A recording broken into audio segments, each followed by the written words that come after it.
Hello and welcome to Vincent van Gogh. This is a short English exercise for English reading and comprehension. And we're starting on this particular person here. And you can see his self-portrait, which means that he actually painted himself on the right-hand side from 1886 to 1887. That's when Vincent van Gogh was around, well over nearly 150 years ago. And Vincent van Gogh was a very popular artist who lived a very long time ago. He painted pictures of himself and the people and places around him. One of his most popular paintings was that painting you can see on the left-hand side of your image. And it was just a simple painting of flowers.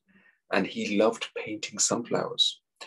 And this particular painting of the sunflowers in a vase with 14 sunflowers became exceptionally popular in the world. It's one of the most famous paintings of the world that we have today.